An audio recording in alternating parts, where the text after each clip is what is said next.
Sydney's #1 podcast, West Underground. Welcome.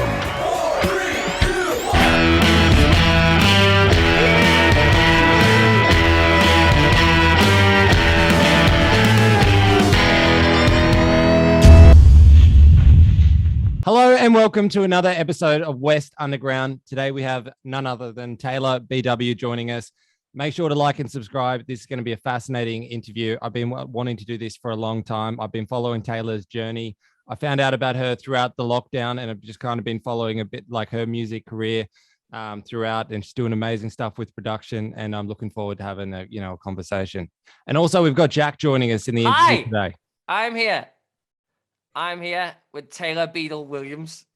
How dare you? Taylor Beadle-Williams. How could you? Have I just dead named you on the internet? Sorry about that. You did. But yeah, I'm very excited for this. Taylor, thank you for joining us. As I told you before, me and my missus have been listening to you quite a little bit on our commute. Yeah, that's so cool. Yeah, so she's kind of to blame for this. So. Oh, wicked. Well, I'm very, very happy about that. But you've just ruined the whole interview by saying my dead name. No, I'm kidding. Yeah, I'm so sorry. I couldn't help it. I could not help it. Well, this isn't live, so if you would like, we could put the bleep it out on Jack. No, it's totally fine. I used to always go by Taylor Beadle-Williams, but it was just such a long name. It's such a long last name, and I just thought let's just make it. I mean, I could have just chosen a totally different alias, or a lot of people, a lot of artists do, but I don't know. I write as me, so sometimes when artists take on a new persona, they kind of change a whole identity. No, I am me. Me is Taylor. Me is Taylor Beadle-Williams. So, but I just wanted to condense it a bit more. So Taylor BW was the end result. Oh, it makes it easier on Spotify searches anyway, doesn't it? I hope so, yes. I mean, that's the thing. I had to actually change it because I used to release songs. I released one song as Taylor Beadle-Williams, and then later down the track, I was like, nah. So, yeah. We were trying to work out what it stands for. Like if it was like not your last name and just an analogy, and Jack came up with, is it best woman? Like, is that what it is? Yes, it is. I think it's fine. Best woman. That's what I'll be telling people it was. Well, my mum's a Beadle, my dad's a Williams, and I'm a bastard. So they weren't married. So I say it like that because that's how Jon Snow said it. Or people said it about it. Jon Snow, you bastard. Yeah. You're a bastard. And they're not married. So that's why my last name was hyphenated. But it just was always very funny. I used to have a dance teacher when I was really young who used to say, I'd do the roll call. And then later down, we just end up with Taylor Beadle-Williams, etc., etc., etc. And that's how we always called out my name. Very funny. Are you okay? Because this feels like a therapy session right now. It really hurt me deep down. Yeah. No, of course not. We just want to see you succeed. Taylor, best woman. We just want to see you succeed.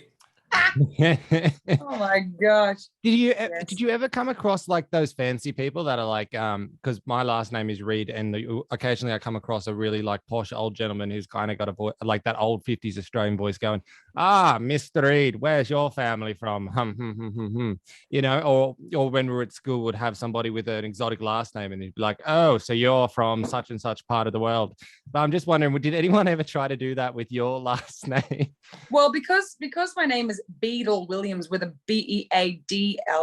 Yeah. People used to automatically think it was Beetle. So then they used to say, oh, do you drive around in a Beetle? Yeah. Or they would say something like, oh, do you know John and Paul, do you? The Beatles. The Beatles, yeah. But actually, funnily enough, I am related to a Beatle who's well known in the UK. He's no longer with us, but his name was Jeremy Beadle. Jeremy Beadle? Yes. You're kidding me. I knew you would know who he was, but I didn't want to say anything. Are you being serious? I am serious. Yeah. Really? Yeah. Oh my mom's really? cousins.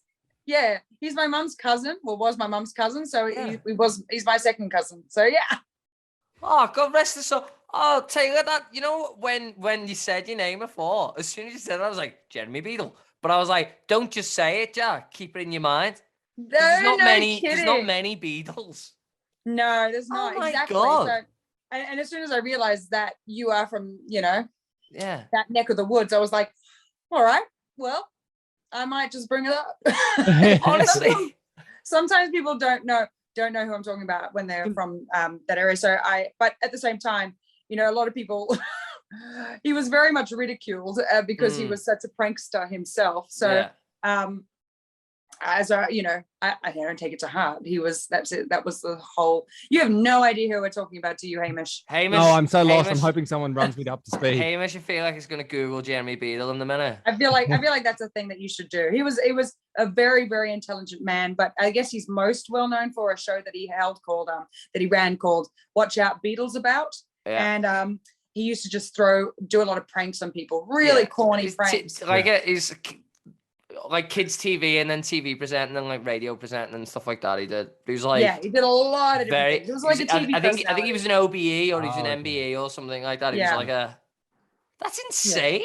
Cool. Yeah, so that's also my little family. I did not see this going that way. No, I'm so glad. Not like we look alike. We look completely. We couldn't look more different. So. I don't know. You know, I don't know. Jeremy Beadle. Oh my God, Hamish. After this, that's what we're doing. Oh my God, that's so cool. Jack is so excited right now. He's like, wicked. That's so cool. I feel like I need to call somebody. Yeah. Just call your mates or call your family. Oh my God. Hey, hey, you're not going to believe this. Well, I'm really excited that you're excited about it. Yeah. So I'm excited that Hamish doesn't know why I'm excited. Yeah. I think that helps. He will find out. So I'm just going to try to get us off this subject now. This is all I want to talk about, Hamish. This is all I want to talk Jack, about. we'll wait till the end. We'll come back. We'll do full circle thing. All right, go on. All right. I'm just trying to do a little bit of a, you know, a cheeky diversion here, but you know, I did a little bit of a, you know, a radio show, you know, too. You know, for a while last year, Taylor, and I was looking for like Australian artists, and I was just on this mad hunt to find, you know, everybody and anybody and just people from all different walks of life. Like I wanted to find out, you know, what's going on here, there, and everywhere. And I came across I think it was your Instagram page at the time. Okay.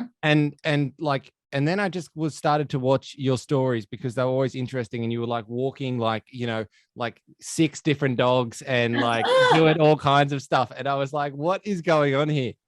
And then I listened to your music and I was like, how's she doing this? Because, you know, I do a little bit of stuff with production and things like that. And I was like, oh, this is interesting. Like there's just a lot going on. And I was like, yeah, and I just wanted to ask you too, like with your music and like when you're coming up with a project, how do you do it? Because there's so many layers on top of layers and stuff like that. And I'm just wondering, like, where do you start? Okay. So when I write a song, I mean, there's always a different method. I would say that most likely though, it usually just begins with me and a piano. Yeah. Or just me walking dogs and humming a tune to myself and then putting that pen to paper and then maybe writing the song around it or collaborating with a producer. So, but most likely if it's something that I'm just writing from scratch, I'll just make an acoustic version of it. My father is a musician, and he's very, very skilled on piano and guitar. So he just recorded a little demo. And then I've experimented and worked with many different producers in Sydney. But most lately, I've mostly been working with someone called Quinn or Liam Quinn. And he's based out in Alexandria at Ralph Street Studios. And he works with major and indie artists, major label, and indie artists. And from all the likes of, you know, big stars. And he does a lot of vocal production too. But anyway, I get in touch with him and we work together in studio and it's very seamless, very bang, bang, bang. It's really quick because we know we work really well together. But I've experimented with a lot of different producers as well. And so you mean in terms of just how the layers? Yeah, because I was wondering, like, is she going in here and then just starting with like with a hook, or is she starting with this kind of like you know, traditional piano and, you know, and old guitar, just strumming a few chords, because I was just listening to like some of like your like recent tracks before we started today. And I was like, where do you begin on this? Because it's like, it's you know, it's pop music, but it's like modern pop music. And I'd say like people like Dua Lipa does the same thing, where it confuses the shit out of my brain, because it's like, where is the starting point of this? Because there's so much going on. Yeah, well, look, it starts a lot with a lot of influences. I've got a very eclectic taste. It all predominantly is in pop, but then there's a lot of left side, you know, type of alt pop that I also listen to, and then I love classical music, and I love classical music, and you know, then there's R&B, of course, and then soul, and then all the old classics. So I guess a huge fusion of that goes into all my music in some way or another. But usually when I go into the studio, not only do I come in with my recorded demo, or I send it ahead of time, I also send a reference playlist, and I usually know exactly the type of, that's not quite true. I know for most songs how I want it to sound. That's so quite smart. I like that. That is really clever. I do like that, because the amount of times I've been there in the studio and I've been like, I want it to sound like the Beatles, and then like I'll give like a Craig David, and I'm like, what the fuck are you talking about? Like, well, at least if you can give a playlist and reference, well, definitely, yeah, but also perfectly fit together. Yeah, but that's such a good idea, that actually. Well, yeah, I mean, it sometimes it can be the beat of a song. It can be I particularly like this bass line in this, or I like, for instance, I released a song called "I'm So Broke," and I knew perfectly well that I wanted it to sound similar to oh my gosh, I just forgot its name. "Without Me," you know, by Eminem. And you know, that beat in there, as well as the bass, as well as a song called "Jealous" by BB Rexa, which, you know, I'd only had recently heard. It's a song by, and look, I don't listen to a lot of BB Rexa, but I just came across this one song, and it just had a real like 90s boppy bouncy bass, and I just knew that whatever I was going to do with this song, I wanted a boppy bouncy bass. So I dropped that song into the playlist, or if I love this particular string arrangement in another song, I drop that in the playlist, or, you know, and the good thing is that when you click with a producer, it works. It's just so much easier, because I mean, I'm not gadgety. I'm trying to get better. I am trying to learn how to do production a bit more myself, so at least I can make a demo. It makes life a lot easier. But the thing is, when I work with someone like Quinn, who just sort of gets it, I just give him the references, and he just goes, cool, and he just begins. It's most of the time we layer the foundation, so that would be most likely bass or just chords, and then the drums around that, you know, the percussion, and then it's just layer upon layer, just how it is, and you try and add a little bit of this, a little bit of that, and then when you get some sort of rough demo like production, then you pop in those vocals. And usually he's really quick with vocals. He's got a great microphone. It is I'm gonna have to look it up. It's on my phone, which of course I'm using for this, so I can't look it up. But it's actually like a $10,000 microphone. Like a Newman? Pardon? Oh, no, it's not a Newman. Oh God, I love them. But no, I think it's a Sony.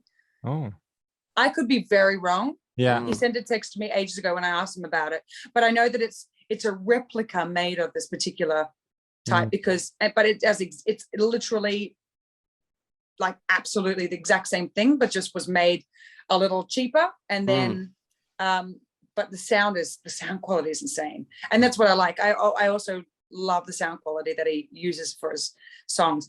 Vocal quality is obviously very important to me, seeing as I am a singer. So I've worked with many producers where, you know, I just don't, it's all very subjective, right? Like whatever you hear in the microphone is, you know, but for me, I just love the crispness of his mic. So I'm so annoyed I can't remember which one it is. I'm like, oh, it's Sony, and it's going to be something completely different. Oh, that's all right.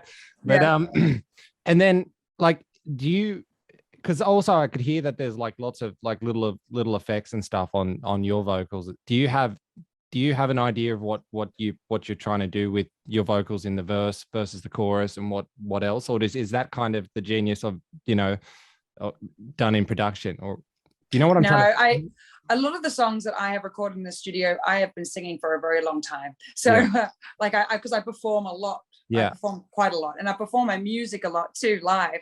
So when I go into the studio, it's something that I've rehearsed over and over again. Yeah. And therefore I already have the idea of how I'm going to perform it.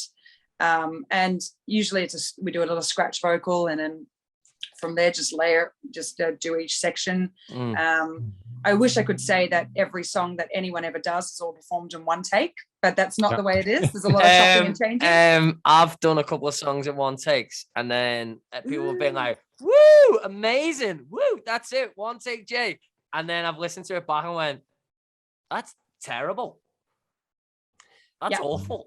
Like, it's funny, isn't it? Yeah. Always sing something through 3 or 4 times just to start, like getting comfortable. Because when you go in cold into like a vocal booth and stand in front of a microphone, like we had a producer on, Michael Carpenter, for the listeners, check it out in the archives. And one of his favorite things to say to me is always, Jack, you're singing this really well. Tell me the story, perform it to me. But that's really honestly, cool. your music is like, honestly, like the change from your singles. So was it Spark Off the New Year? Was that like yeah, gosh, it's old. No, but that's like a Bond song. It sounds like a Bond song. A what and then song? A James Bond song. What?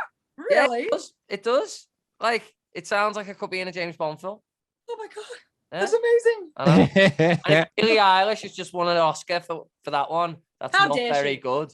You'll How get dare one. she be so good? You can re-release that in a few years and do it. But yeah, like noticing the change in your songs. Like, so was that one of the first songs that you ever penned? Spark Off the New Year? Was that like no, it was one of the first songs I ever released. Yeah. Well, it is the first song I ever released. Yeah, but that song was in the bank for years. I had a lot of songs, and it's taken a long time, mainly because of just financially not being able to afford it, but also discovering my sound. And so I for a long time there, I had all these really bad demos that I actually recorded with, I'm never going to say who it is, but I recorded a lot of my demos with a producer that really didn't know. It was very, very cheap, didn't know what he was doing. And I listen back to them now and I'm like, you just recorded my voice, just, the demos that I brought in, which I had no idea what I was doing. Like I still just tinker on Logic Pro. That's my go-to platform, my DAW. And which is digital audio workstation for those who don't know what I just said.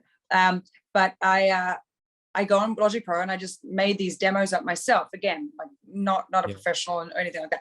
But I then went into, and this I'm talking like 6-7 years ago, and I went into a producer that I just started chatting with, and he was like, yeah, bring in your tracks, we'll work on them, and we'll get them studio, radio friendly or radio ready. Went in, and I mean, I listened back and I just had no idea. He didn't, but also the idea of a producer is that they're supposed to guide you a bit, I was still paying him money to sort of help me with the arrangement or just, adding this and adding a bit more of that, and, just layering it a bit more. Yeah.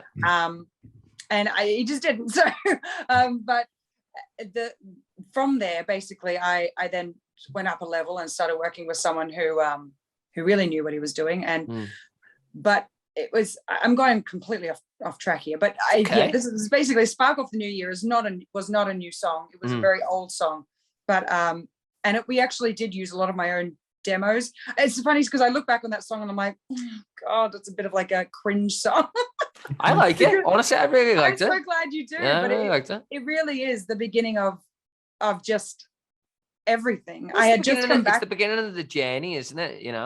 But it really, like, for me, maybe because I know the process and know how far I've grown, I look back and I'm like, oh God, that was me. Oh, that's my song. Oh God. But it is what is the start of the journey. I just come back from overseas where I had entered a competition and was performing over there, and then came back with a whole new lease on life and was like, I have this song ready to go because I've been working with this person on it. let's do it. And I had no idea on how to release a song. No idea, because the music industry had changed so much since I was even attempting to be in it.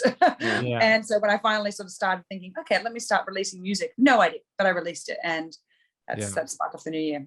I don't even remember what the question was. I went on a total tangent. No, that's all right. That's all right. But well, I think that's a good thing though, Taylor. Like if you're looking back on your old, on your old tracks and going, oh, but you're looking on your new ones now and going, okay, that's good. Like at least you can see that there is a chain of like a growth rate, and you can see that you're getting better and better. Imagine if you listen back to your old tracks and were thinking, oh, that's brilliant, and there wasn't the growth, Yeah, exactly. I think that's my biggest achievement with my little career so far, is that I am growing and finding my sound more and more, and I continue to do that. So that's what I like. Are you solely independent, or are you signed with the label? No, solely independent. Solely. Wow. Yay, go me, wearing all the hats. Go us. So stressful. It's very stressful. It's so stressful. I'm laughing, but I'm crying inside. Yeah, no, it is stressful. You're doing well. Like I think, have you been reached out to though? No. I feel like thank you for saying that. It was very kind of you. Yeah. But I think I've got a long way to go. Like it's just about, finding your fans, if you will. Like I've got a lot of people that follow me, but a lot of people that follow me are following me because of because of my father, who is a musician himself, and he's in a very established band. So and that's not necessarily a demographic that I would necessarily attract, but that's sort of attracting. But and so it's about me finding my own ground and finding my own following, and that's what I'm slowly doing. Okay. But it's in increments. Yeah. Okay, so is this one of the reasons why it's just BW and there's no? Oh gosh, no. Literally, the reason why I wasn't sure when you were saying you're trying to find your own feet and all that. Like, is that a part of it? No. Williams is such a common name, so no. Yeah. I could say I'm related to Serena and Venus. Thank you, but I thought you were. No, I thought you were. Pardon? I thought you were. Thank you. And you should see me on the tennis court. Yeah. Don't. my brother calls me Rafael Nadal's fat brother. He puts another word in there that I don't like. We shouldn't say on here. And when I play tennis, in my mind, oh my, yeah, but you're still saying Nadal, aren't you? Oh dear. Nadal. Oh no, I'm definitely not a Serena or Venus on the tennis court. That's for sure. Well, that's all right. You're doing well, Taylor, in your own right. They're not you in a music studio though, so take that, Williams sisters. Oh yeah. Yeah. Grand Slam this. Oh, they're cool. But what was your question? Oh well, no, look, I'll ask another one. I think we touched on, I can't even remember myself, but I wanted to get to understand like how I want to know how you've done so well yourself, and what the future, what your plans are going forward, because I thought you must have had some kind of like independent label behind you or something going on in the background, but that's amazing that it's all been done yourself. Oh, that is really kind. Thank you. I need you to whisper that in my ear when I cry myself to sleep sometimes. I think you're doing great, Taylor. Like I see all your stuff, and it's like you're constantly playing shows. You're constantly putting out like social content that's good. You've always got a bunch of projects that you're doing. You're putting out tunes, and the fact that you've grown your Spotify organically, you've grown your digital platforms. I think you're doing great. I think you would be secretly on a bunch of watch lists that you don't know about, and it's just a matter of they're going and probably following you in the background. That is really kind. Thank you so much. No worries. Well, okay. So look, I said when I released Spark Off the New Year, I had no idea. I had no idea what I was doing. Because nowadays it's the new music business, right? It's just a completely different way of approaching releasing music. We've got so much choice, and yet because we've got so much choice, there is so much more variety out there, and the music industry is overcrowded now. Yeah. Yeah, it is. Which is both a great thing because we need music, but it also just makes it very competitive. It always was competitive, but now it's even more so, weirdly enough, because there's so much access. When I started learning things, I came back from overseas, and I released that song. But just before I released that song, I actually did attend a conference called Grow Your Music, and they're no longer around. I don't think. I haven't seen them around for a while, but it basically started from scratch. It was this 3-day course, maybe it was 2 days, maybe it was a weekend. Yeah, 2-day course that just told you how to release music and all the ins and outs, and how, like, I didn't even know that I needed to sign up to a distributor, like, like say a DistroKid, TuneCore, or GyroStream or GyroStream, whatever that one is in Australia.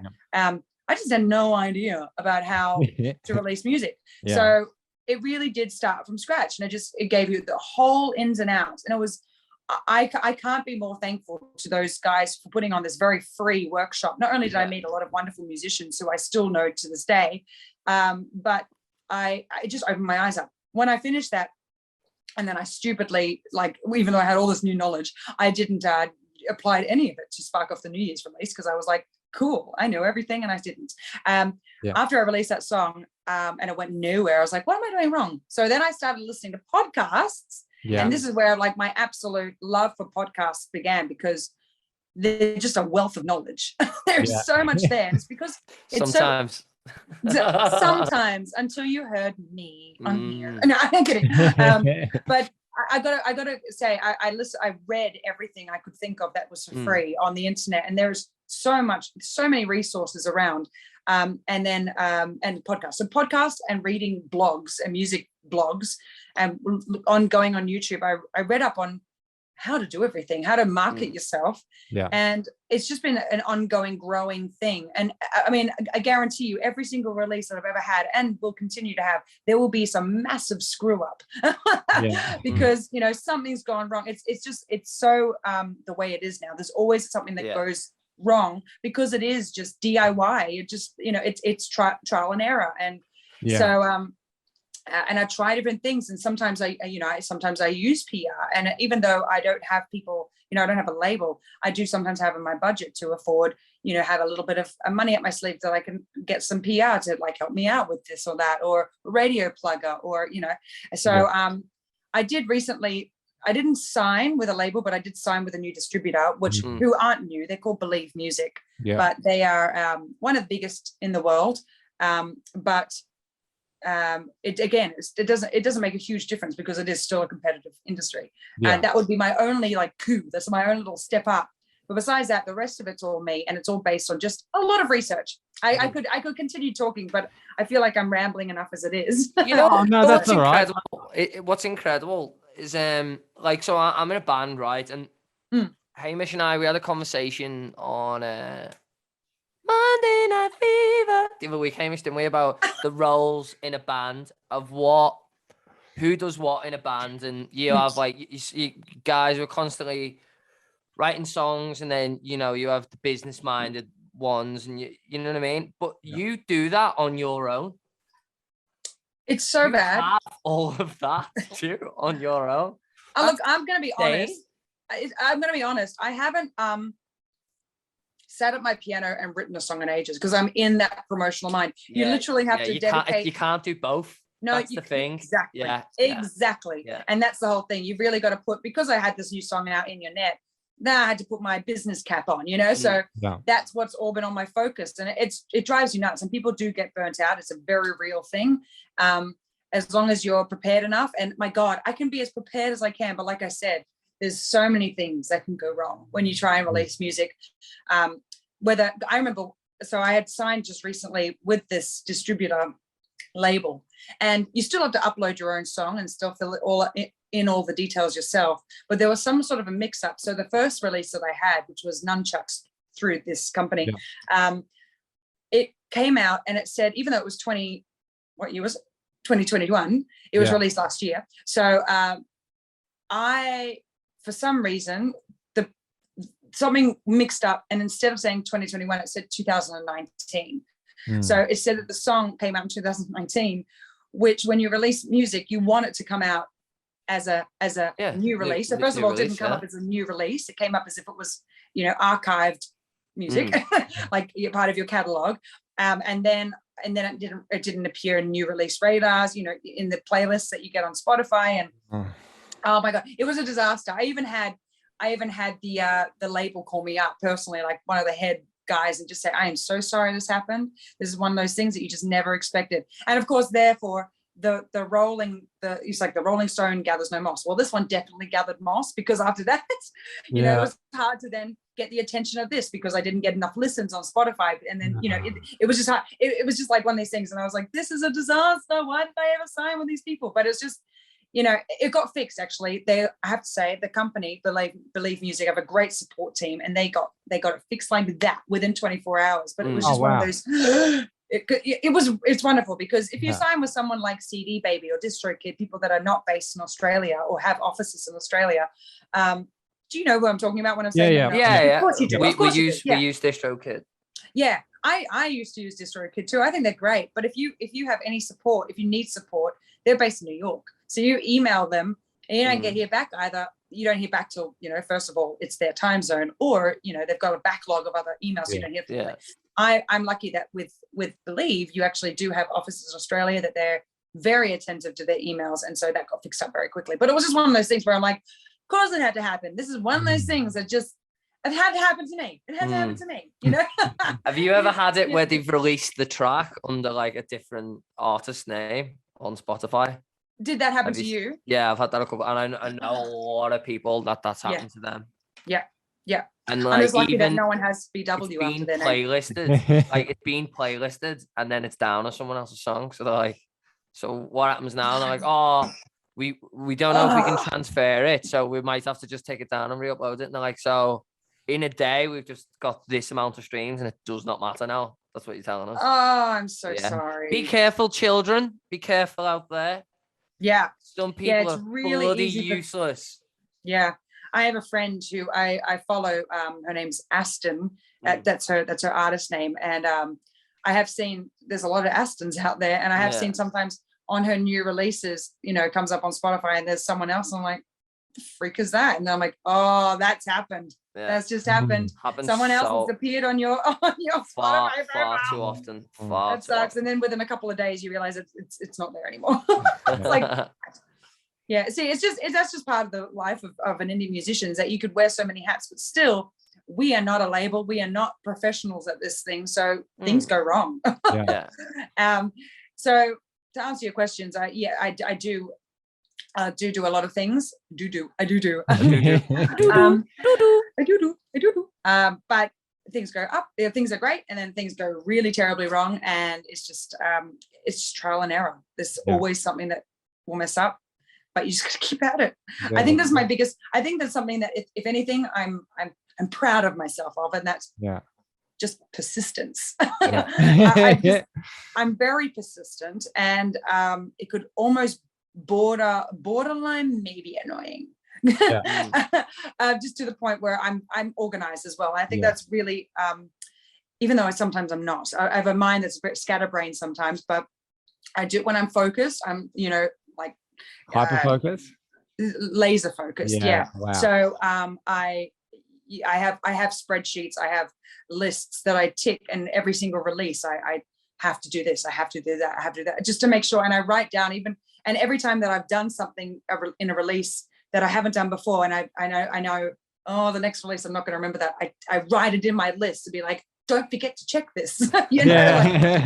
It's so important. And I mean, it's so great that when you're in a band, you have so many people that can, or maybe not. Sometimes, I don't know. Doesn't mean they're always doing things though. Exactly. I'm probably guilty of that sometimes as well, where because we've got this, or, like you're thinking, oh no, I need to be writing songs or whatever.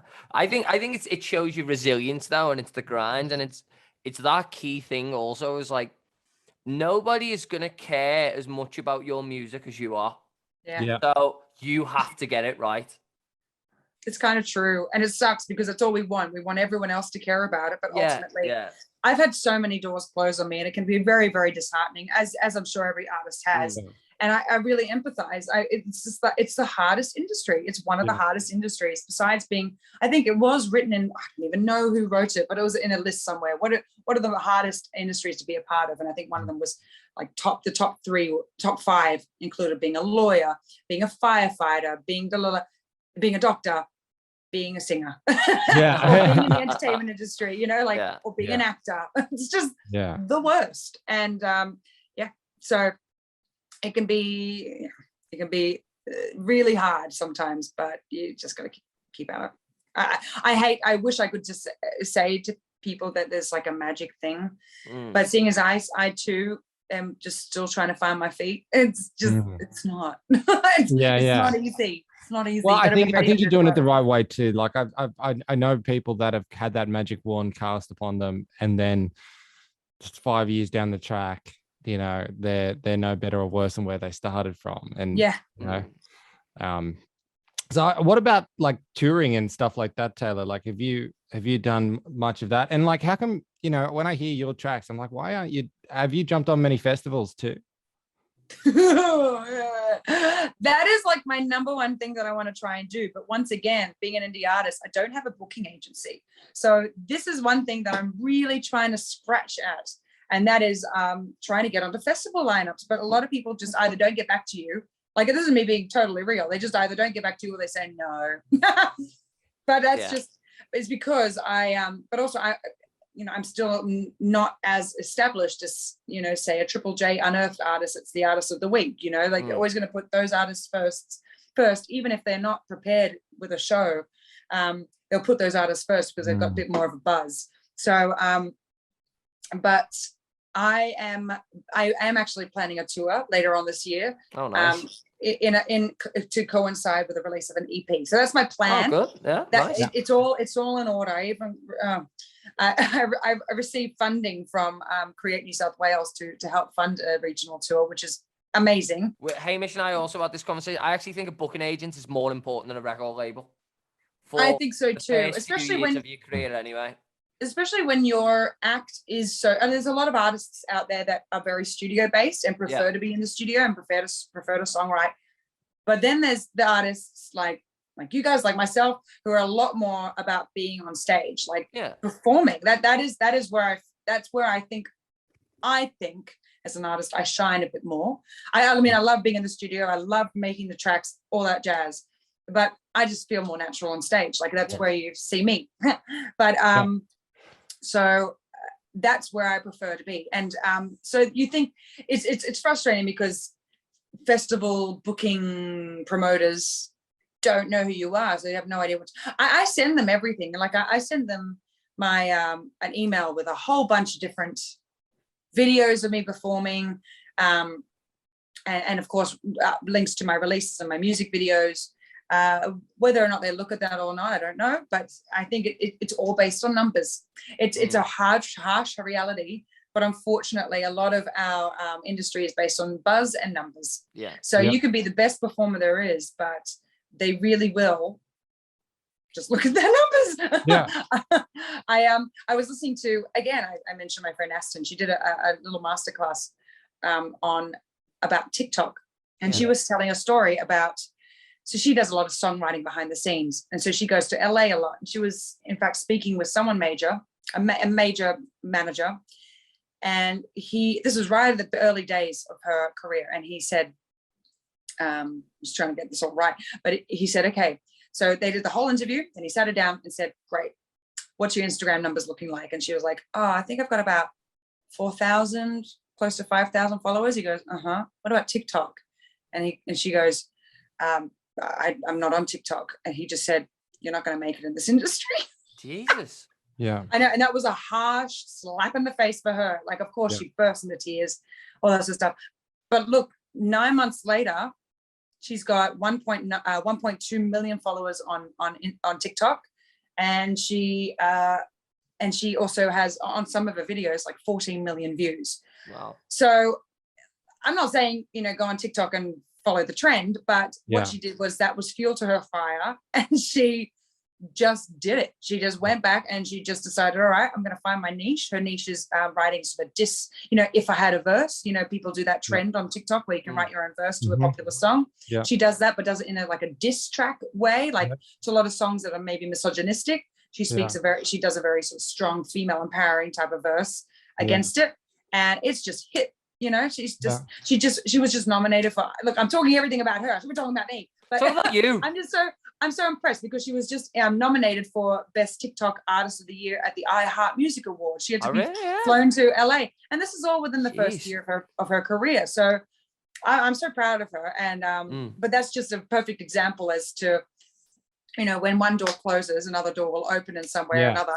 And back to the booking agents, I think that's where it's all at. That's why it's getting so hard, because I'm barely on TikTok, and my Instagram is still growing. And I think it's just about you're catching me in a place where I might be doing well in some areas, but I'm definitely not the area that I want to be. Yeah. And I want to be performing at festivals. That would be a dream. I just want to be at a festival. Jump on TikTok. You'll be great. Jump on TikTok. You'll be great. You'll kill it. I know. I'm so ridiculous. I should just do it. Yeah, you should. You'll do well. I actually really mean it. I think you would do well. And the best part about TikTok is it's a platform where, when you post something on Facebook or Instagram, right? How it will barely show it to the people that actually follow your page. Yeah. And, you can see that, 20 people like it. You're like, I've got 1,000 people here, but why 20 people? And you go, whatever. TikTok, you just put a couple little tags on it. Bada bing, bada boom, wake up tomorrow and you've got thousands of people seeing it. And you're like, this is unbelievable. Yeah. Yeah. I don't think I dedicate enough time and effort into it. But I really should. My housemates are so into TikTok. It's just ridiculous that I haven't actually taken advantage of this. I actually think you would be you'd do well. You'd just make funny content. The painful thing about it though is so Hamish has been trying to get me to do our TikTok, right? And I was on it yesterday and my missus was like, are you on TikTok? And I was like, yeah. And she went, right. And I was like, I know, I'm a grown fucking man on TikTok because I have to be on TikTok. I know. That's the annoying thing about it is you have to do it because it's so important.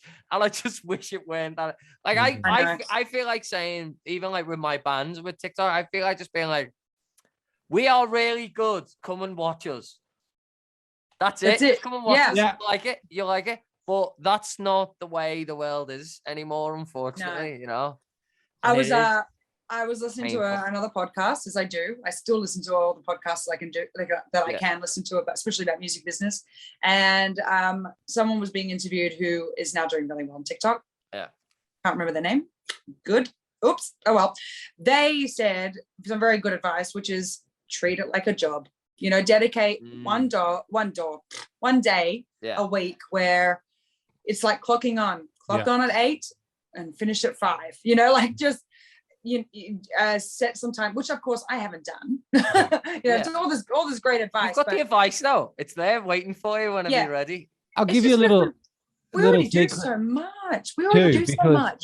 Because you can use them for both though, Taylor. If you jump on TikTok and you made a little video, right? And this is what we should be doing as well. So I'm kind of saying this to reinstate. I feel like he's saying it to myself, but this feels very direct right now. One thing I learned recently is even YouTube is trying to capitalize on what TikTok's doing. So YouTube have really pushing their shorts and their reels. Yeah. So if you make a video for TikTok, just upload it as a short on YouTube, and then you're kind of going, YouTube will push that in its algorithm at the moment versus your actual hour-long videos. If you just put up 10 seconds of rubbish, it would get more views in that first hour than videos of you making something of quality at the moment, which is interesting. But is YouTube okay with people? Because I know that Instagram, you can't share what you've done on TikTok on Instagram Reels because you get sort of penalized. They know that especially because you get that little, when you share something on TikTok, it shows that little side icon with your TikTok handle on it. Yeah, don't do that because they actually pick up on it, Instagram, and then you see it shows it to less people because of the fact you've actually got to make a separate, you could do the same thing on both platforms, just upload them separately. Yeah. So that they are not though you're not just sharing them because you actually do lose engagement, weirdly enough. But do you create your videos before like uploading them, like have them already done so you can just go bang, bang, bang? Yep.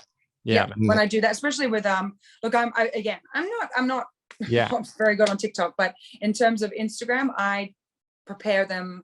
Yeah. I prepare 5 posts, 4 to 5 posts a week on the weekend before. And so then it's all done, whether that's a video, whether that's just an image, whether it's carousel or a reel. I just get it all done the weekend before. So then when I wake up and I'm busy, I actually have a little reminder on my phone to let me know when to post, which is for me, according to my followers, is really good at 8:15. That's my sweet spot, and you can find that in your insights on Instagram. And that's my sweet spot. So that's when I post. But I just lost my train of thought. But yes, that was it was a good point. What you said was a good point. Beforehand. Yeah. I prepare them all beforehand. And some videos though, I actually do, especially if it's promoting a single, I actually do it myself. I edit them myself on Final Cut Pro on my other computer, and then make sure that they're all in the right dimensions. So, because reels are different dimensions to say a post or video or IGTV, which I don't think they do anymore, but yes, I prepare them and edit them on Final Cut and then just share it on my phone and pop it up there. So I think that's what a lot of people do, including on TikTok. They prepare the videos beforehand and then just upload them. Yeah. Hamish, Taylor's like a female version of you. Yeah, this is what Hamish does for West Underground. Really? Yeah. It's like I was round at his house yesterday, and I feel like we had this exact. He was talking me through it exactly how you just talked me through it then. Yeah. Wow, you two are so switched on. I need to pick up my game as well.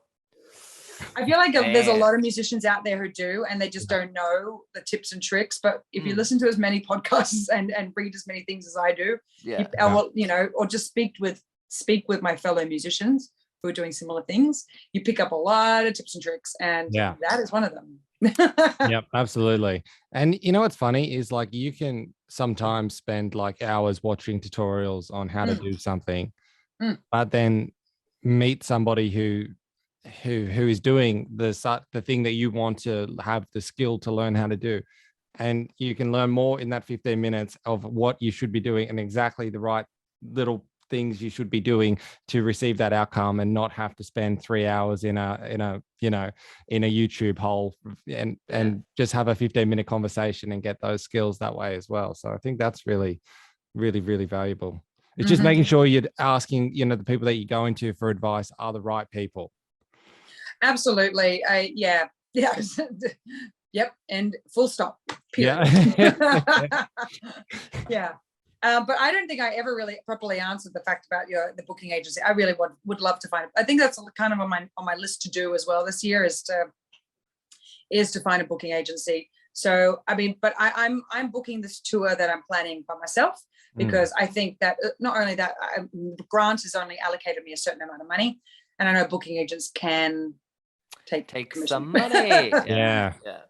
I need some money because it's going to be a big ordeal. But it would have been handy to have someone just to help out with all the logistics of it all. Where are you planning on going? Well, I don't think I'm going to go. I'm not going anywhere up north, so I'm not going to like Byron area. I think that would be a whole separate trip. Like even up Coffs Harbour way. Yeah. But I am going to stick around up to top Newcastle, and then like to Albury, and then down south as far, just like the Wollongong, Illawarra area. Yeah. So just keep it regional. And I mean Albury. That is a good 5 hours away. Yeah. So I think that's as far as I could be bothered driving. Yeah, far enough. And I don't want to ask my band members as well to go so far. And I mean, anyway, it's going to be an interesting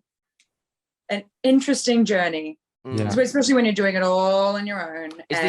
Will this be your first tour? Yeah. Yeah. I've never done anything like that before. It's a good thing you've got the grant, because spent some experiences doing that. Yeah, I'm really lucky that I've got wonderful support around me, and by support, definitely. I've got a lot of people, but particularly, I've got to bring her up again. My mother is fantastic at what's your mother's name? Organized. Pardon, my mother. What's her name? Pam. This Pamela. Is for you, Pam. Yeah, well done, Pam. She's good. She's really superstar, good. Pam. Yeah, she's great. But she's just a beast at the whole organization and bookkeeping and whatnot. So she's helping out a lot with that sort of side of things. And I'm also going to give a big shout out to someone called Howard, who is a lawyer, who's also been a bit of a mentor for me, and was actually the guy that told me to go for these grants in the first place, because he just came across, I just needed some help with a contract, and I hit him up because he just was recommended to me, and then he was just so interested in investing in my career, and he's been helping me out ever since. So I call him a wonderful mentor to me, and nice. And he's been helping out when he can, because I know he's a very busy man, and being pulled in many directions, but he's been helping me out with finding venues and whatnot too. Yeah. So it's really nice. It's nice when someone like that believes in you. Yeah, because there's so many people who might not. I don't want to sound super negative. It's just I'm being real here. Like, no, it's true. No, it's definitely true. Yeah. It's so wonderful to have the support of people, and it's almost to the point where when you've received so many negative comments sometimes, or so much rejection by people, that you become almost, I'm just like, it doesn't affect me anymore. It's almost terrible, because even when I receive a comment that's so kind, sometimes, I respond, of course, especially if like a DM and someone's said something that's like, your music inspires me or something. And as much as it's so beautiful and it is very touching, because I've had so many different reactions, it just goes boom. Like, I'm just like, lovely. That's so great. Like, I'm like a robot. I feel no emotion now. I'm kidding. I'm not entirely kidding, but I think it's good to celebrate the little wins. And we were having a conversation. I can't remember. We had the conversation with Hamish about like how when someone outside of your family believes in you, and even just to be like, oh, you're doing. Oh, it was the Beck Charwood interview, Hamish, and it's just when she met a comedy manager, and she was talking about packing it in and quitting, and then just by him being like, no, you're really good at this, I need you to keep doing this, but just by it being an outsider, for you to go, oh, I am doing the right thing, or and I think I know it's hard because it can be such a negative industry, but those little victories, it's like don't read the comments as well, kind of thing. It's like when you get something really, really nice, and it just takes you away from the idea of am I doing this pointlessly, or that's am right. I not guided doing it? It just it helps. So for those people out there that do that and send those nice messages, keep doing it, because I know 100%. Taylor's saying she's a robot, but she needs those messages. Oh no, I'm full of emotion. You need them, Taylor. She's full of emotion. She's too emotional, if you ask me. But in saying that, I do know that places like Triple J, which is our tastemaker, national tastemaker in Australia, they actually prefer sometimes to be in contact directly with the artist. So you might have a radio plug or be working with PR, but in actual fact they actually prefer talking directly with an artist, because it's a little bit more personable, I guess. And they kind of like watching the journey of an artist, starting from scratch.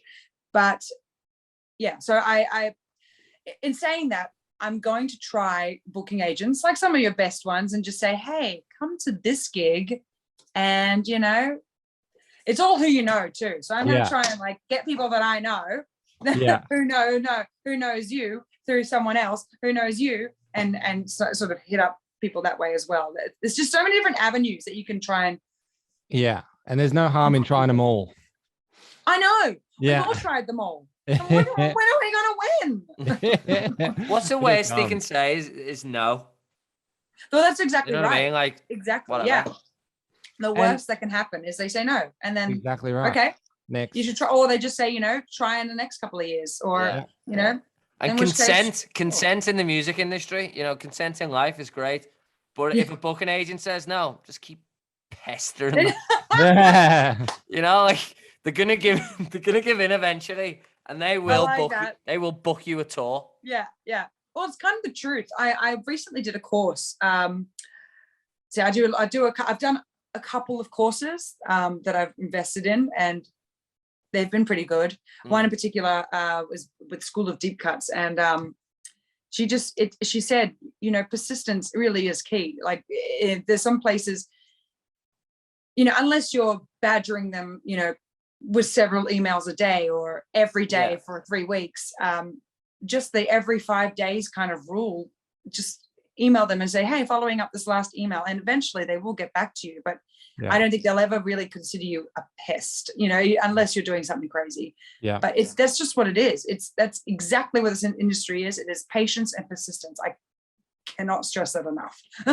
Yeah. And not being too hard on yourself. I mean, Is that's that the just name what of it your is. EP by any chance? Patience and Persistence. It should be. Yeah, I think that's it's. I think should it's the be. album name. I think that's the I album. think that's or the just- name of the tour. That's the definition of artists. Yeah. Patience and persistence. That's so true, isn't it? I think, you said before, you could put a full stop, but that I think you could put a full stop after every creative endeavor altogether. It's just persistence. They do. Yeah.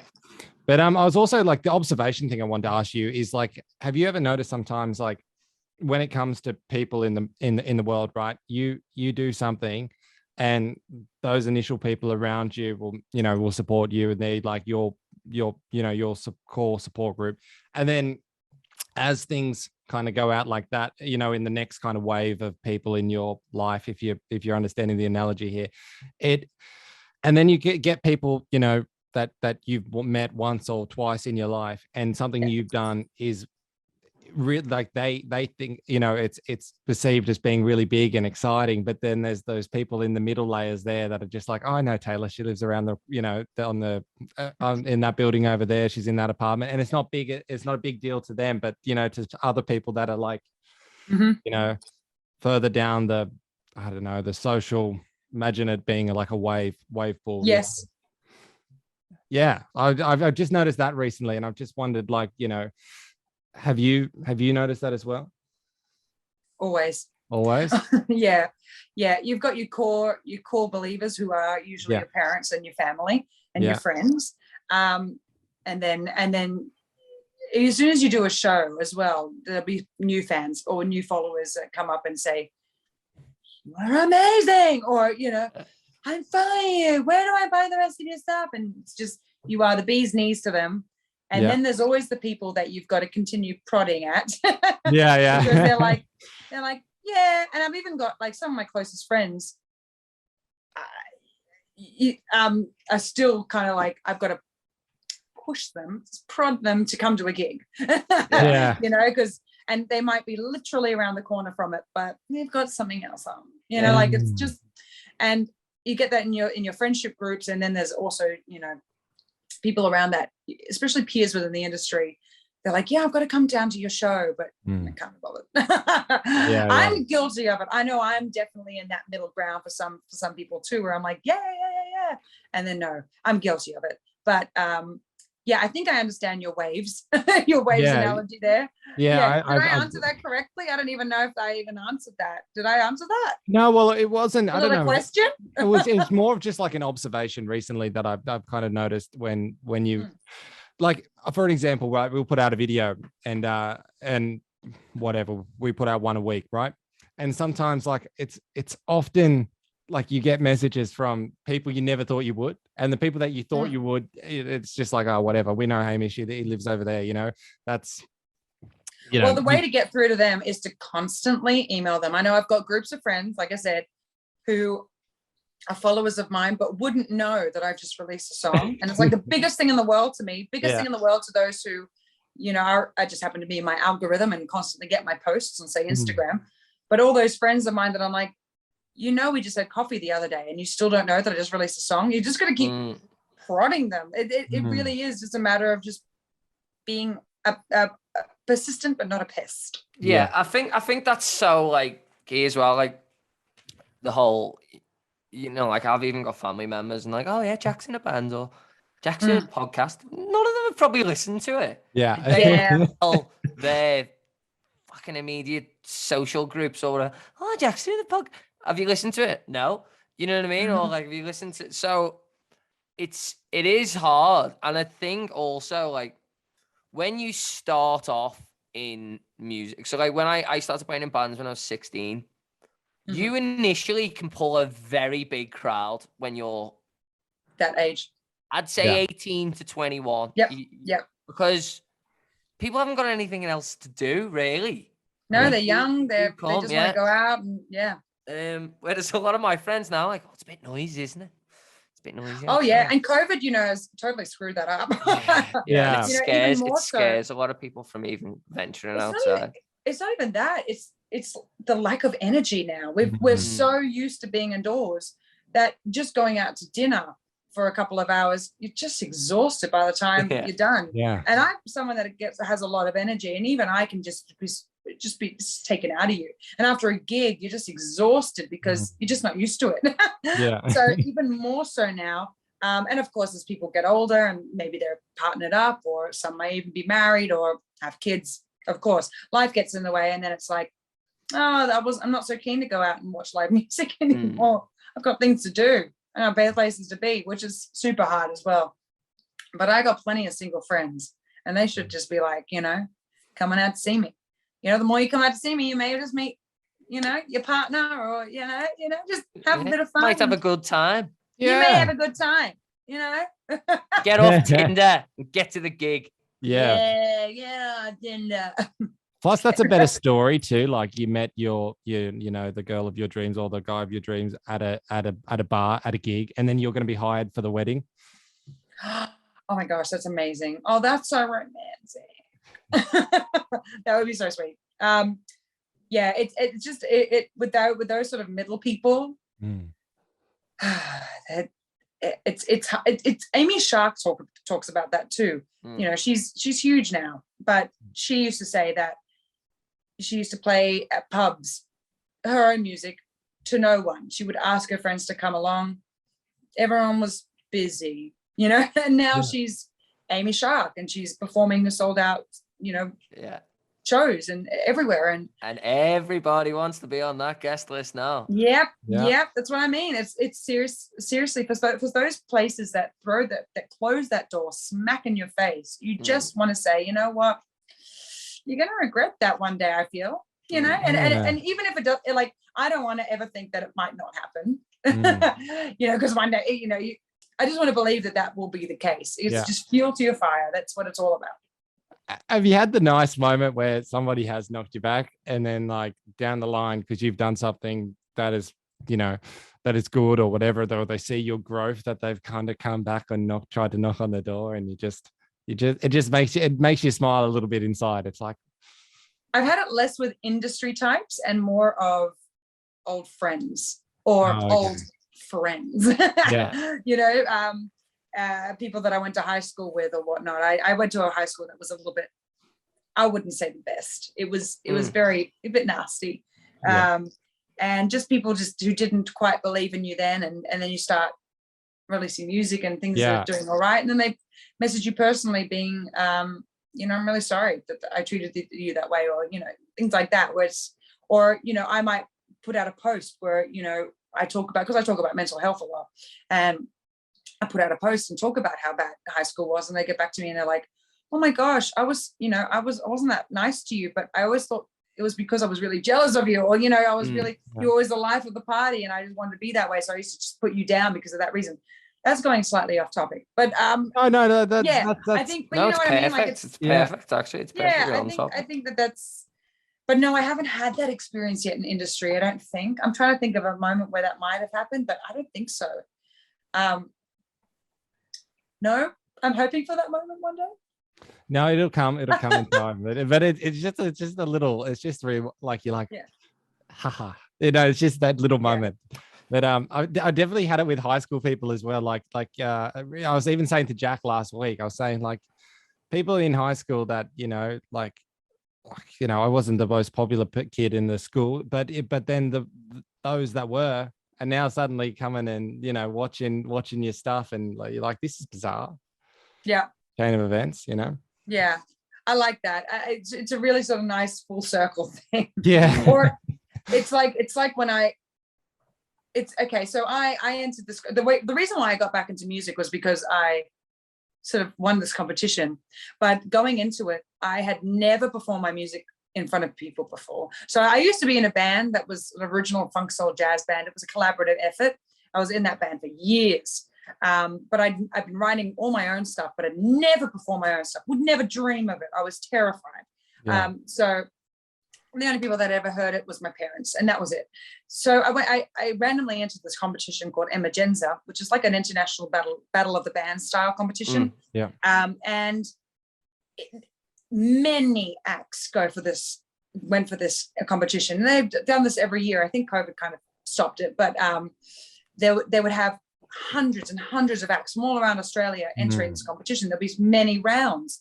And I just came in with my father actually as my accompaniment on guitar and piano. It was just the two of us. So, you have all these bands or solo artists, and then just us coming on stage and being, these are my songs.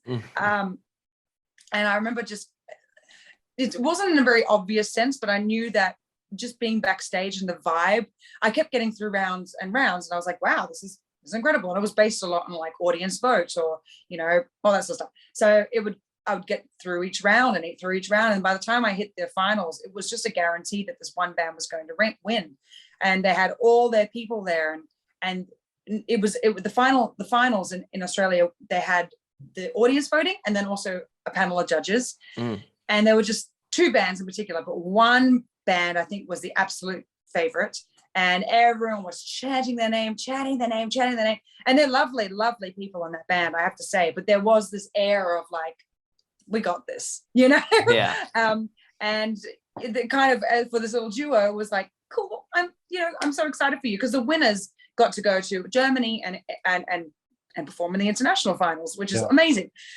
But then I performed, and then they kind of slotted me in between in the set, like in the run list. I was slotted in between the two most popular bands. I was like, thanks. Brilliant.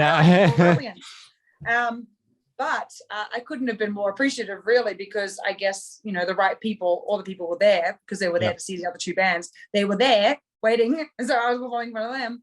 Anyway, I ended up winning it. So I ended up winning the Australian segment, and then being flown over to the US, to Europe, and then performing in the international finals. And that's kind of like what made me fall back into music. And that was kind of like my own moment where I was like, there you go.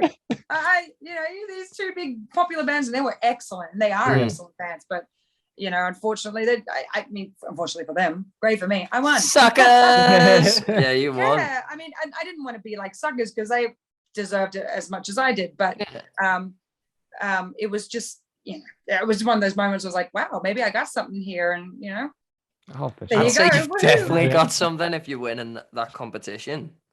Yeah, it was really cool. They flew me over to Germany, and I performed in the international finals, and I came fourth overall, which is fine, because again, same thing. It's just me and my dad, and we just performed on stage, and we were the only duo amongst all these bands, and we still managed to come fourth. Yeah, and I won Best Singer too, which was nice. Oh wow, congratulations.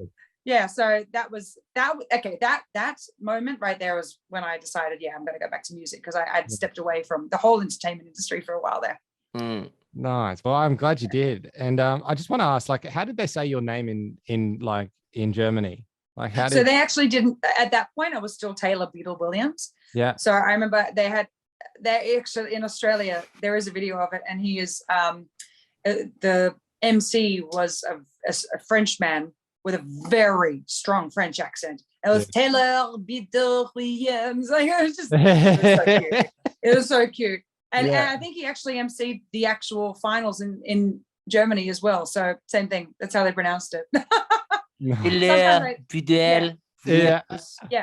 Taylor, I cannot do the French accent justice. No, that was a pretty good impression. Like, yeah. But I was wondering how the Germans would just get behind the pronunciation of it.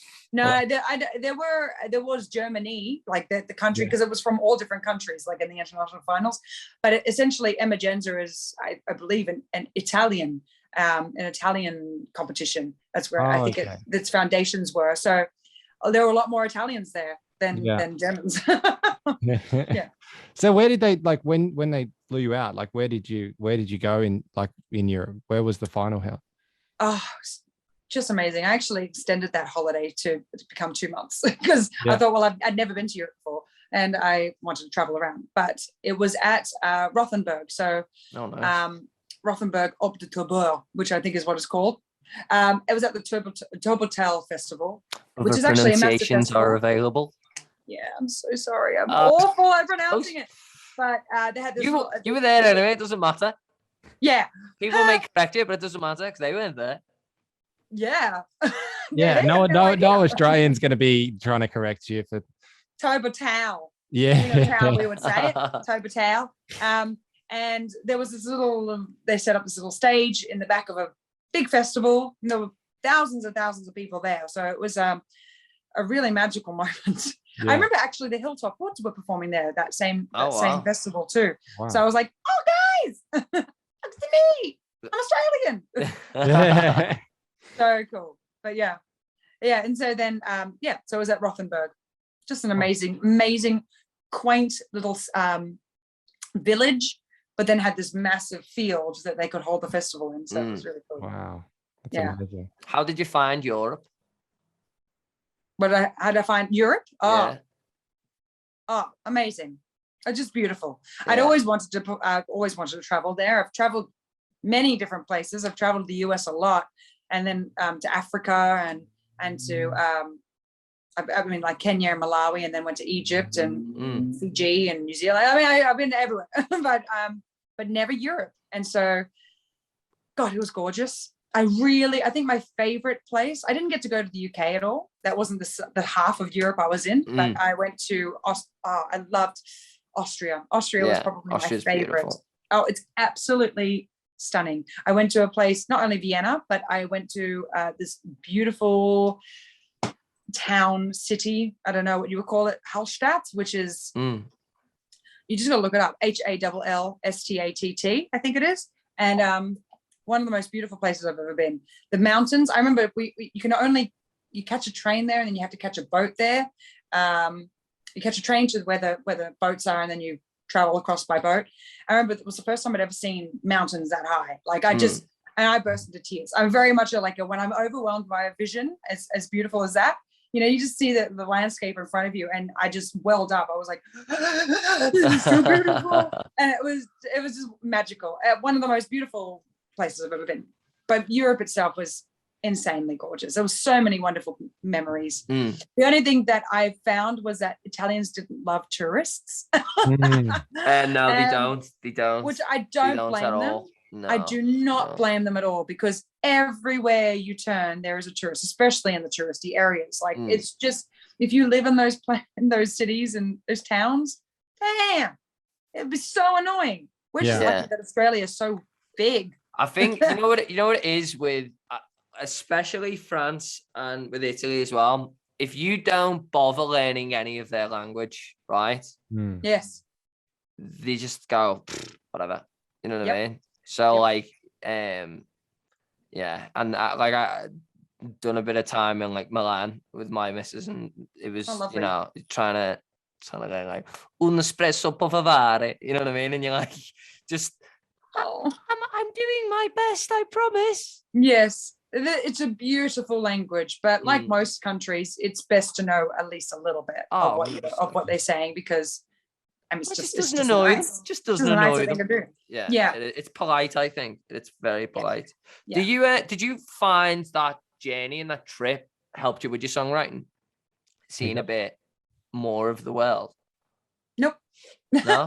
I mean, I could say yes, but no. I really took a moment to step back and just enjoy the sights and sounds around me. Yeah. I think, but also I was there for 2 months, and that's not long enough when you're traveling around Europe. Yeah. So you're busy as. I didn't have much rest time. I brought a book to even write as a journal. Don't think I touched a page. I was just so busy looking. It's just so much to do. Just take but I think in general, when you've traveled a lot, you've become a little more worldly, and so you've experienced a lot. So you've seen a lot of things, the good, the bad, the ugly, and that always can help with inspiration for songwriting, of course. What a beautiful experience as well, like to do that with your dad. Yeah. Like that's amazing. It That was is really amazing. It was actually our first time where we got to perform together, and we've been performing together ever since, which is truly magical. Like he's an amazing musician in his own right, and I'm so inspired by him. So to be able to actually do that was just incredible. So is your old man, is he still playing in his original band? Is he still? Oh yeah, he plays everywhere. He just had a gig. Where was he? Newcastle? No, he's somewhere. He performs a lot. Yeah, he's part of a band called Dragon. They perform all around. I mean, when they could travel. They used to travel overseas a lot as well. They're one of the busiest working band, I would say, especially before COVID, the busiest band, most hard-working band in Australia. I think it's so good as well that you have that to lean on, because like, although his experience will be different, like obviously the time he was doing it and what, like when they were doing these great things, is like I'm sure, even though like your mum is, your big supporter, and your momager you, like the fact he understands where your mind could be in certain moments, because he's experienced that himself. Although I think it's quite beautiful. It is, and they're both just, I have wonderful parents. They're so supportive. The only thing that I would say is that the industry is very different to what my dad grew up in. It's a different time. I surprise him a lot with the sort of things that I do. He has no idea, because there's just so much more to handle yourself. Can I ask, Taylor, what band was your father in? I was just saying, he's the lead singer of a band called Dragon. So they wow. So they perform everywhere all the time, and now they're back into it now that they can. So, and they're traveling a lot. Bruce was my guitar teacher. Oh really? Yeah. Oh my gosh, that's awesome. Yeah. Brucey's lovely. Bruce is like we share the same last name, except his is spelt wrong. He's got an wrong. It's he wrong. might say it's spelt right. It's wrong. Oh, how do you read, Jack? How do you spell read? R-E-A-D. Exactly. That's the right way. Whew, spelling bee. I'm glad I passed that test. But no, he's great. So the whole band are stellar musicians. Yeah. So what did he think of the recent thing of the Prime Minister doing the cover?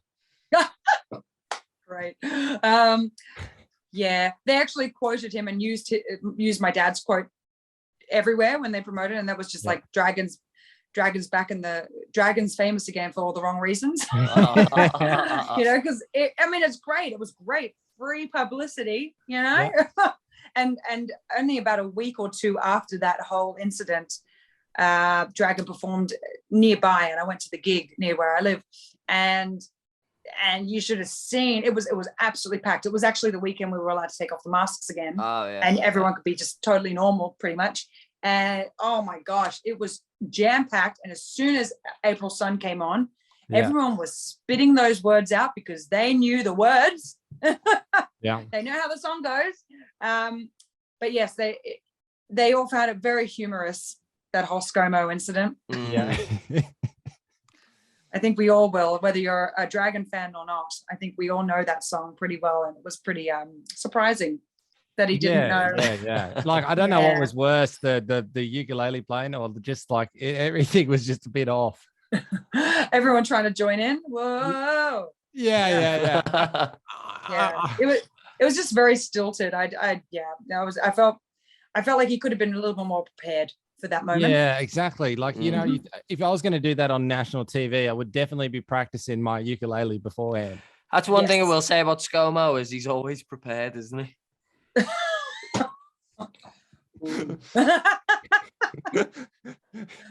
He's always prepared for the worst. That's what I'll say. He's always prepared for the worst. Full stop. And I almost felt bad, like well, I did feel bad for Carl in that thing. He was, I think you could see it on his face. He thought, "What the fuck?" And he's just like, "Yeah." Carl's great. Carl's such a great host and presenter, and yeah, he pretty much handled that well. Especially because he also talked. I mean, I know that Dragon have been on his morning show many times, so it was just yeah. You just have to sigh.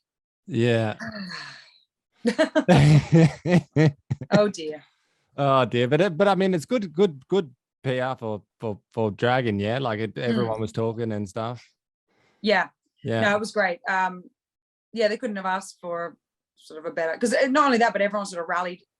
Yeah. Sort of like rallied for Dragon because how can you not know that song? Yeah, Come exactly. on. And how can you butcher it like that too? It's a classic. Period. Full stop. Now, are you like, do you have Kiwi heritage? I do, yes. Yeah. Both my parents are from New Zealand. I actually recently just became an Australian citizen, and it's funny because I was born here, but because both my parents are Kiwi, I was automatically given a New Zealand passport, so I'm automatically a New Zealand citizen. So all these years I've been a permanent resident, and I didn't realize that I actually could, after the age of, I believe, 12, could apply for Australian citizenship as well. I never knew this until I went for a grant, and they actually asked, are you a citizen? Are you a temporary visitor? Or are you a permanent resident with a visa? And I was like, I'm none of those things. I'm just a permanent resident. I don't have a visa. I don't need a visa. I live here. So then I realized, oh my gosh, that's the only choice I have. Yeah. And so then I looked into it and I realized all this time, all these years, I could have been an Australian citizen as well. But that's so ridiculous though, if you're born here, that you're not a citizen. Like, you're literally born. The weird thing so is, ridiculous. It's always surprised people when I said, yeah, I was born here, but because I had New Zealand parents, I became a New Zealand citizen, not an Australian one. And people just went, huh? And I when I said it, I always be like, oh yeah, it's weird. Is that just New Zealand not wanting to let their citizens go? And No, of course not. I don't know what it was. I think it was an Australian government thing, to be honest. Oh, okay. Yeah, because you can get dual citizenship. It's just surprising. But anyway, yes, I have Kiwi blood in me, and that's basically all I have. My parents, my mum is English, Scottish, Irish. My dad has English, Scottish, Irish, and Māori, which are native peoples, and of New Zealand. And then I know that in my father's ancestry, there's also Spanish. So it's so little, but I'll claim it because it's nice. I'll take it. Yeah, I'll say that I'm Spanish. Me. See. Yeah, no. So Taylor, if you weren't doing music, what would you be doing? I'd probably be a zookeeper, or something to do with animals. So I'm actually a trained zookeeper. I'm a qualified zookeeper. Yeah. I took a step back in 2016 from the whole entertainment industry and decided to travel and do what I've always wanted to do, and that was volunteer in Africa and do wildlife volunteering. So because I love animals so much. So I went there and I worked with the Maasai community there in Kenya and camped out in the middle of nowhere and did a lot of big cat monitoring and watching the big five, including elephants and lions and zebra, everyone, if you can imagine a safari, I was there in the middle of nowhere. In the mix of it. In the midst of it, and it was just absolutely wild, literally. And then after that, I traveled to Malawi, and then I had a totally different experience there, where I was a bit more. I was not camping; I was in an enclosure with a lot of volunteers, and I got sort of the idea of husbandry, which is basically what zookeeping is, which is taking care of animals and whatnot. I came back home with a whole new lease on life, as you do when you go volunteering anywhere, and decided I got to follow this up because this makes me really, really happy. So I started studying animal studies at Taronga Zoo at their institute there, and then that naturally just sort of followed into doing a zookeeping certificate. So I am actually a qualified zookeeper, but before I ever got to apply for a job, that's when I went to Imogenza, and then I won the competition there. Okay. And then I just sort of fell back into music.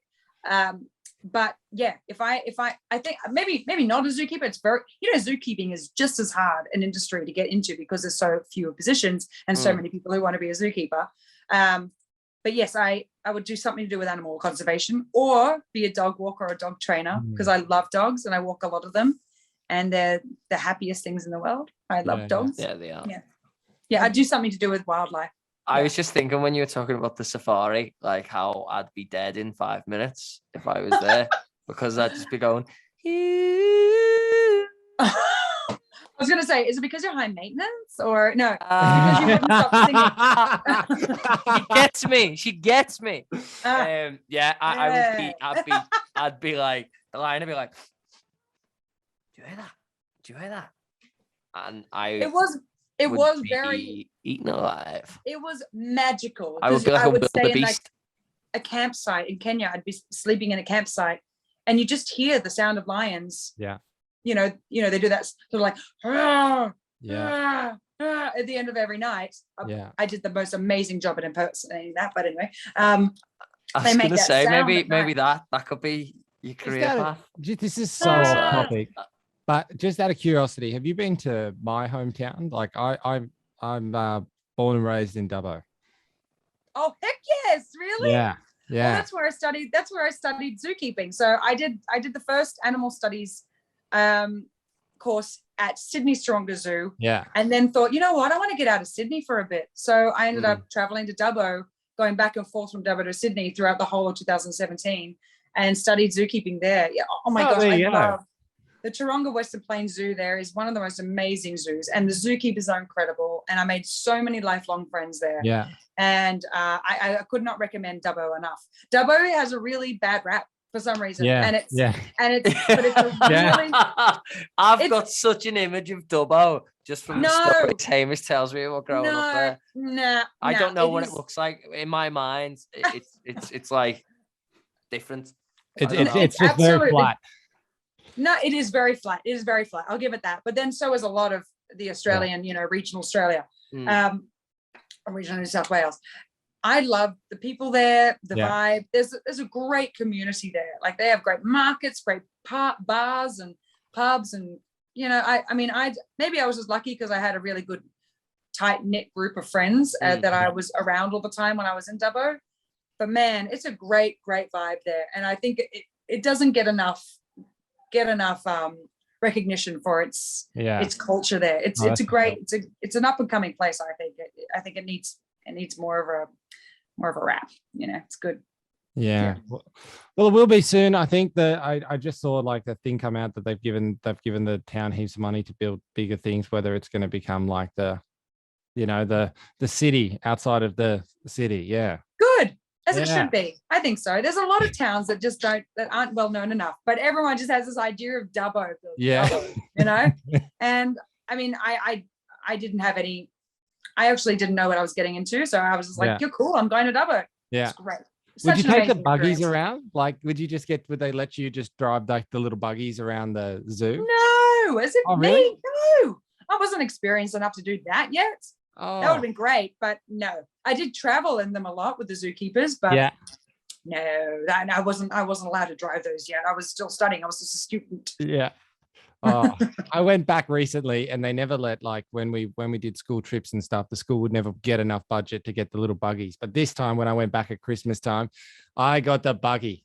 I drove around there on the buggy, and I felt so cool. And because it's all been so long because of COVID. I mean, I had visited just before COVID really hit. So I haven't been back since, but I really want to.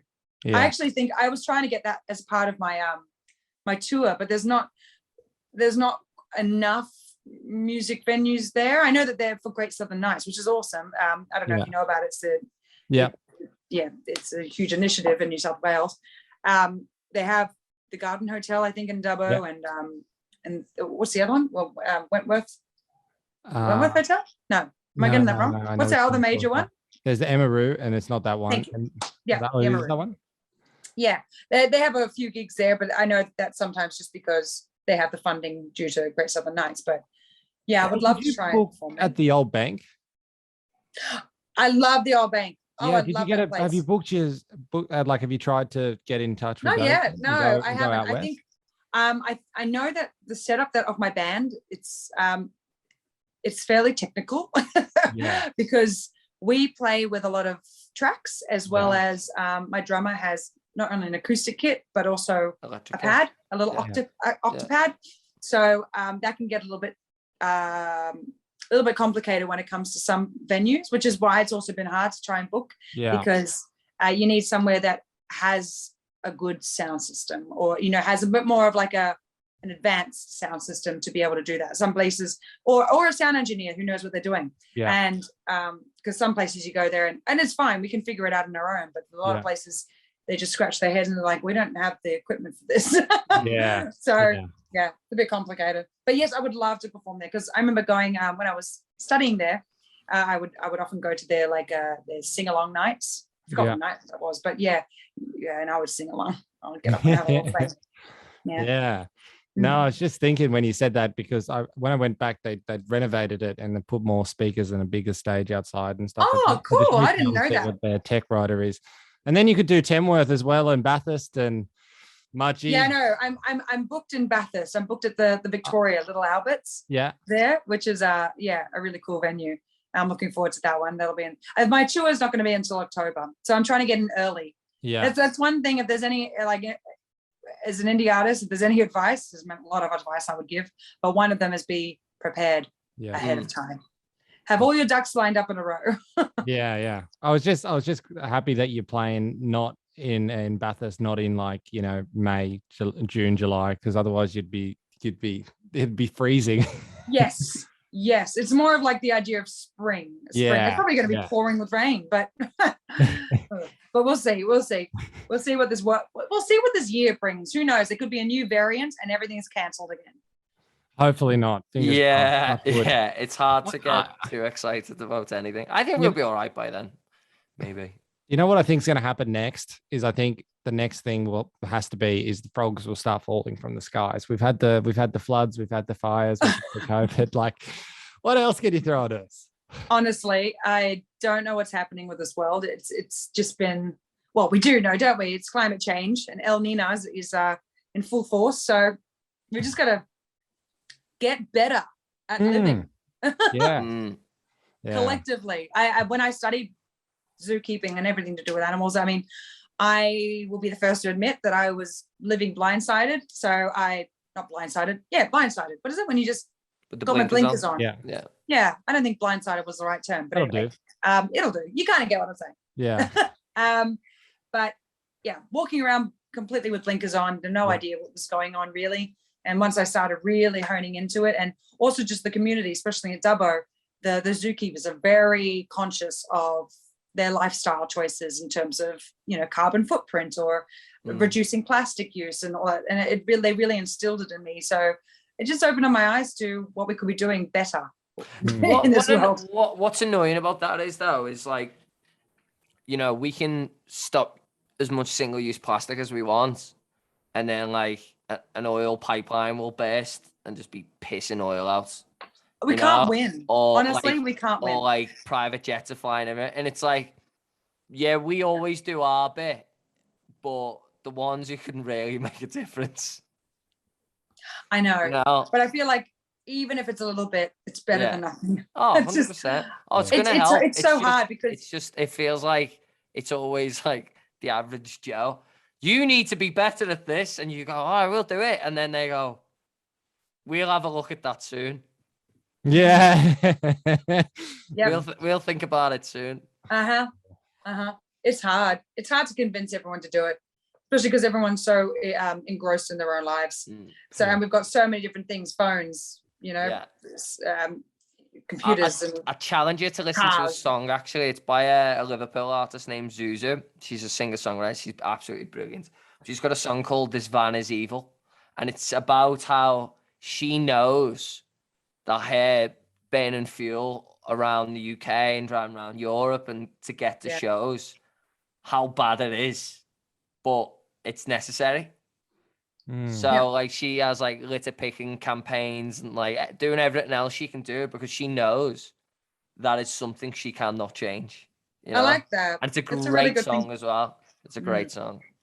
Yeah, you're gonna have to link that up to me because Yeah, I'd like to I'll listen send to that over to you. It's very good. Please do. Yeah, I wrote a song. There's a line in it called what's it say? There's a line that says, "I'm from planet Earth, so you know I put my own needs first." Nice. That's a very good Terrible, line. but so yeah, true. I'll send you that. I'll send you that. Please do. Yeah, yeah. I wrote a song called "Last Child," which was very much inspired by climate change and the political input or lack of for climate change. And yeah, that's my song. I think I'll be releasing it soon. I actually have it all ready to go. Like all the music video and the behind the scenes video edited and all the jazz, but cover art ready to go. But I just haven't found the right time to release it because I got other music to do first. But yeah, I'm hoping to release that soon too. This world's just going nuts, and I'm a bit over it. Yeah, I'm a bit over all. how crazy this world is all getting. I just want everyone to be live in harmony and all the animals be okay and none extinct. Yeah. And no abuse. I just want world peace. That's right. World peace. That's all we all want. Well, Taylor, thank you very, very, very much for your time. Thank you, this guys. Has been so good. The Jeremy Beadle thing blew my mind. The zookeeper thing blew my mind. The dragon thing blew my mind. A lot of this is blown my mind to shreds. I'm sorry if I rambled. That's just my natural. I think the main thing that blew Hamish's mind when you were giving Dubbo a big thumbs up, he was like, "Oh, that's where I'm from." Yeah, well, I don't get like there's there's not many people from like you've got the Beatles, I've got a zoo. You know, that's a great zoo. Yeah. A great zoo. Thank you, Taylor. I appreciate it. And thank you You're for welcome, knowing Hamish. my little town. Oh, I love it. I'm just sorry that I rambled so much because that's that was good. Like that. Sometimes No, I people like get it. on and they're a bit scared to, say anything. Nah, not me. I'll just talk.